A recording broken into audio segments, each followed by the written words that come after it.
Hello and welcome to my channel, Electra Ladyland, and for any returning subscribers, your love, frequency and support is welcome here. And welcome any new subscribers. This is a sacred geometry channel that looks at the energies that are circumnavigating the torus, which is a sacred geometric form around the body and around our earth. It is a electromagnetic force field. Totally original approach to energy reading. In my divine masculine under the Gemini waxing crescent moon, I had a little bit of divine feminine pop its head out, and that was the vengeance card. I didn't pull on it at the time. Here we see a woman who looks like a drone. Drone? Okay, that's a Freudian slip. It looks like a crone in the white light. This is a very experienced woman. She knows how to hold her own. She has an understanding about how energy works. Look at her stance. It's very, very encompassing and powerful stance. She's drawing on the earth energy with no trouble at all and standing in emissions of white light. So that's a sign of power, and that came out with disconnection, which is almost binary. So I'm getting this binary energy for the divine energy. So binary is a code. It means on or off, 0 and 1s. And that is a universal code for how energy actually works. And I might make a whole separate video on that. But for now, it came out with disconnection. So I've got the maiden and the crone, and then I've got this shapeshifter wolf focus.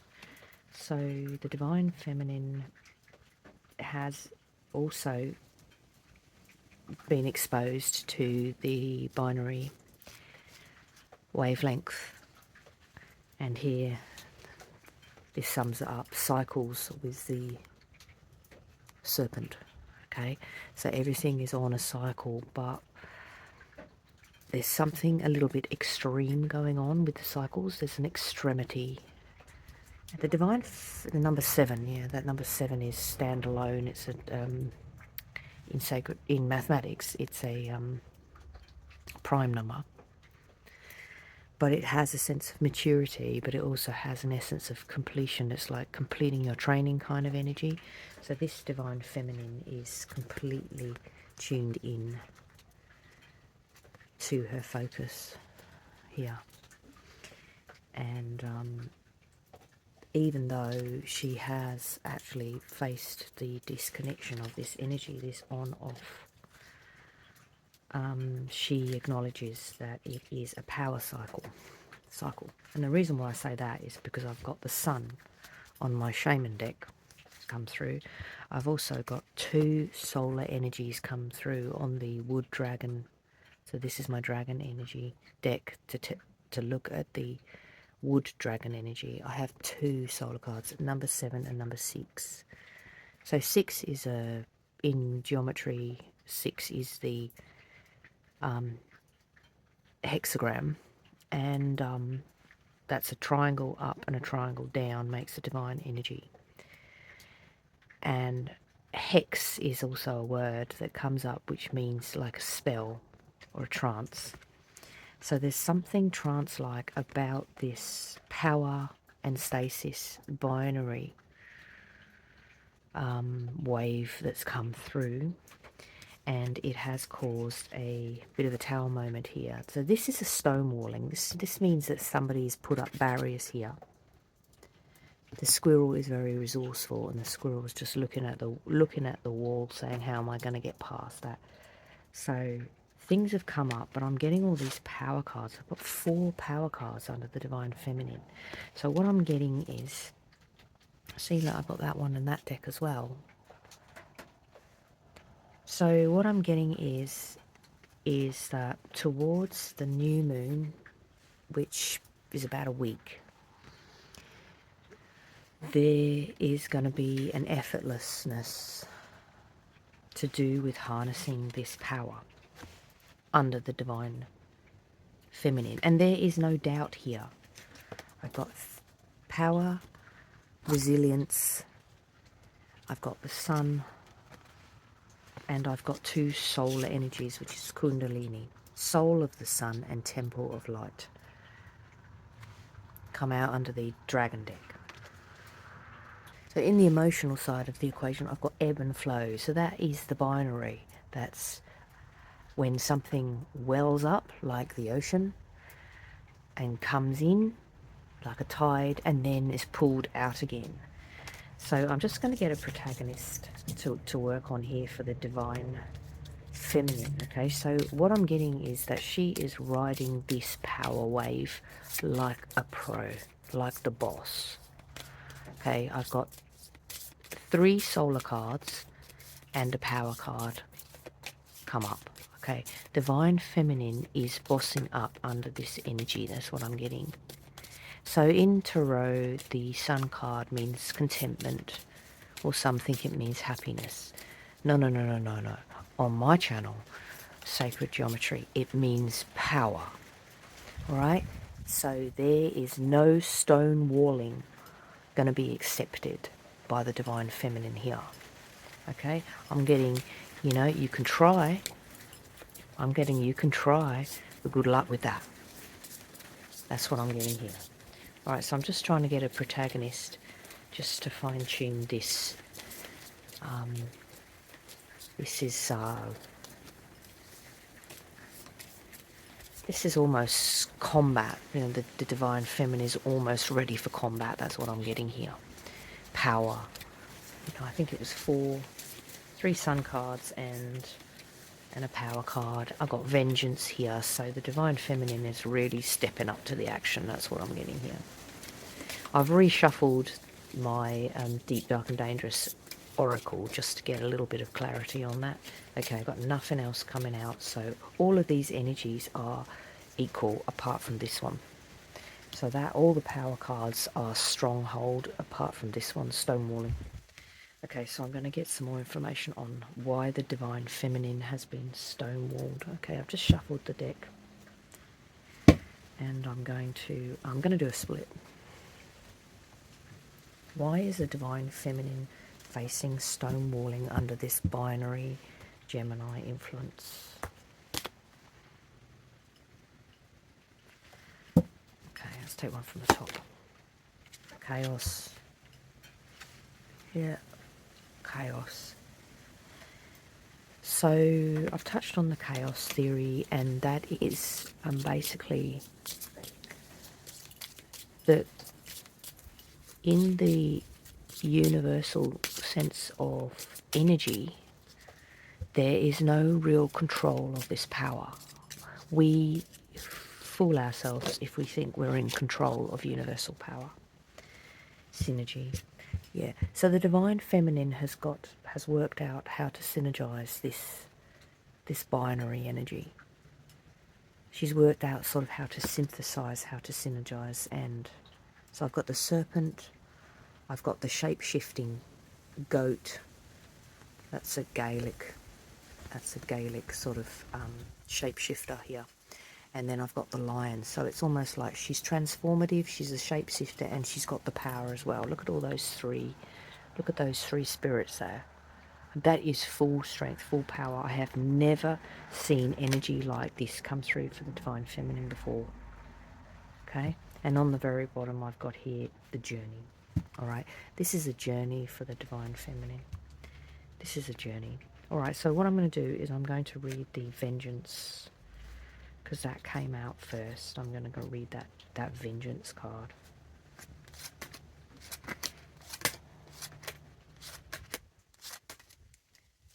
Am I? No, actually. Sorry. I'm just going to do I'm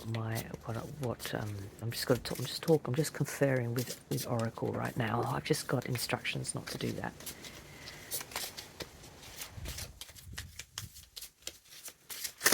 Okay, I've got one more come out. There was 2 more. Okay, so that's puka. So that's the puka. Mischief. Yeah, so I've got mischief, power, and transformation here. The divine feminine is completely harnessing this power. And then I've got loneliness and guardians.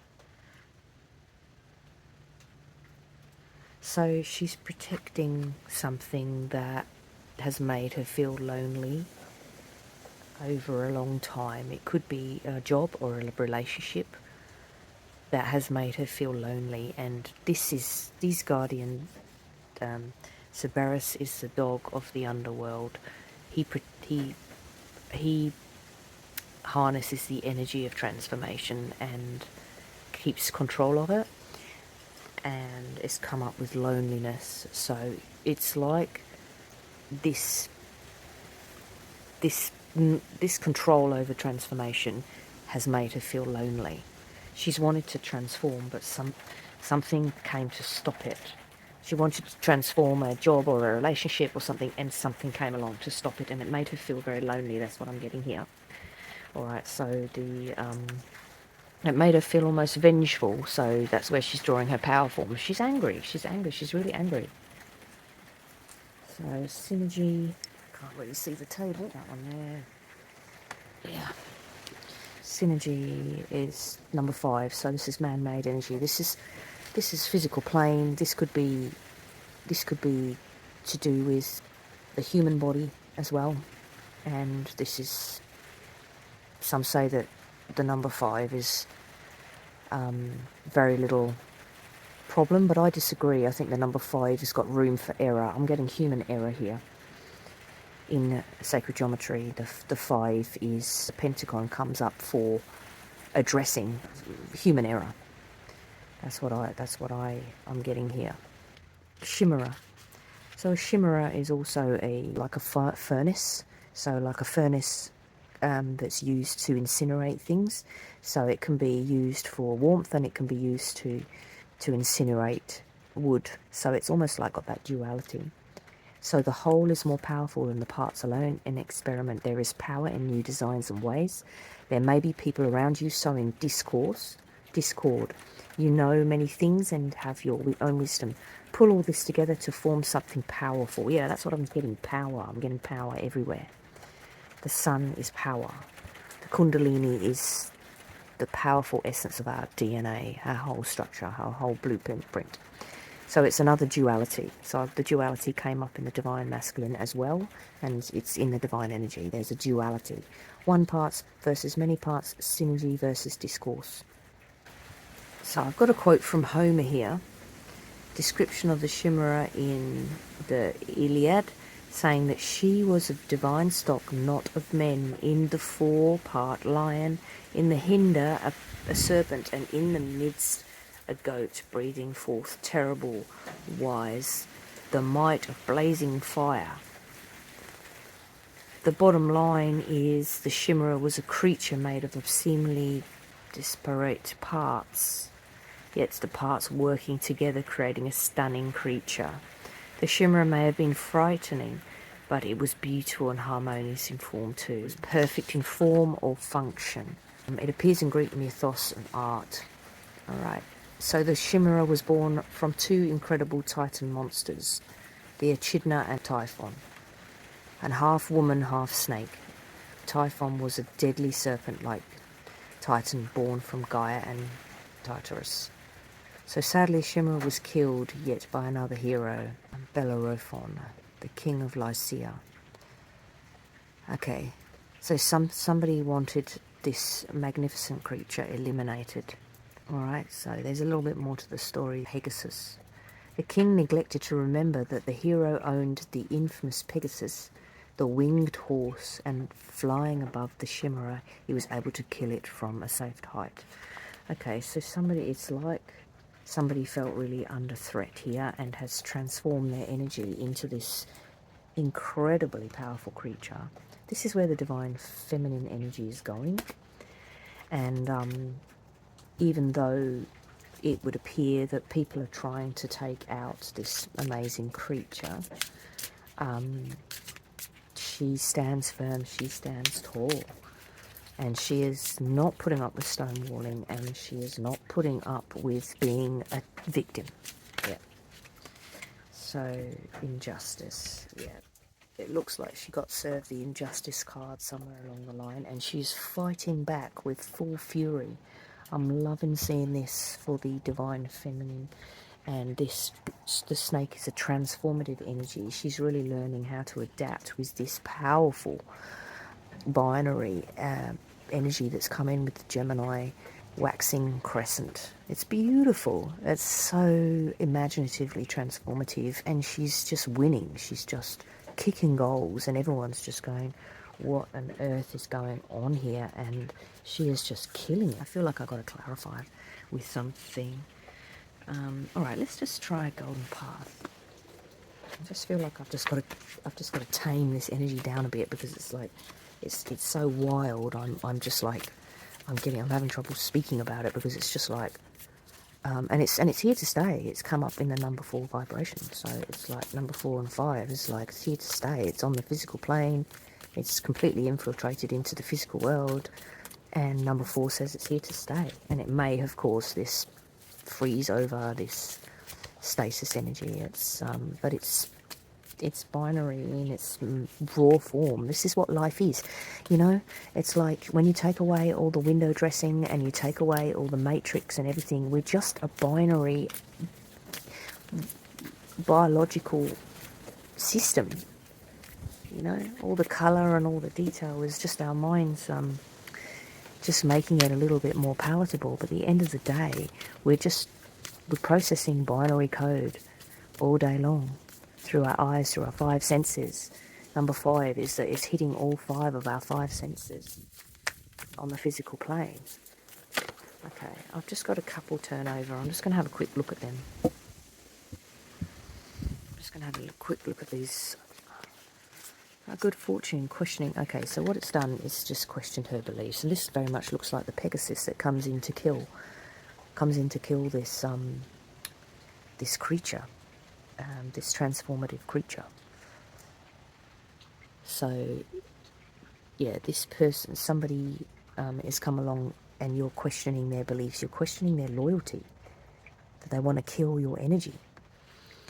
And then I've got here seasons of the heart. Okay, so that's about cycles. She has a complete understanding, and it's bringing good fortune her way. It's bringing her good fortune because she's harnessing like laws of attraction. She's harnessing this energy. This is beautiful. This is a really good sign for the divine feminine, yeah? She's clearing space for it. She's making room for this new-found, very elusive, multi-character. So I've got the puka in there as well. That's a shapeshifter. Change, yeah, it's bringing about huge change in her life. Huge change. Look at that ferocious. Look how ferocious she is. She's just like, do not mess with this feminine energy right now, or have to deal with this hellhound, because the Cerberus came up as well. That's 4 heads on a hound. This is here to stay. Number 4. This is causing a complete meltdown, but also a complete rejuve in this energy. Look at that. You know, do not mess with this. Do not mess with this feminine energy. Look at that. Yeah. Unbelievable. Regeneration. Yeah, she's got the ability to regenerate herself. It's almost like it cannot, like she's almost become infallible. Do not mess with this infallible divine energy. You know, she'll take you out with either the 4 heads of the hellhound, or the shape-shifting serpent-like Celtic puka Terminator. Unbelievable. Sometimes I'm amazed what energy comes out of these decks, eh? And what's on the top? Blessing. Okay, it's a blessing in disguise for the divine feminine. That's all I have for you. I hope this was helpful. If anyone's wondering who Terence Howard is and why he's blabbing shit about sacred geometry on the internet, I'm going to do a separate video on him, okay? He is not to be taken seriously. He's giving sacred geometry a bad name. I'll do a whole video on that separately. So hopefully this was helpful. The energy is looking good overall, very transformative, very imaginative, and totally some no bullshit, wearing the pants energy here for the Divine Feminine. So I hope this was helpful. See you in the next one.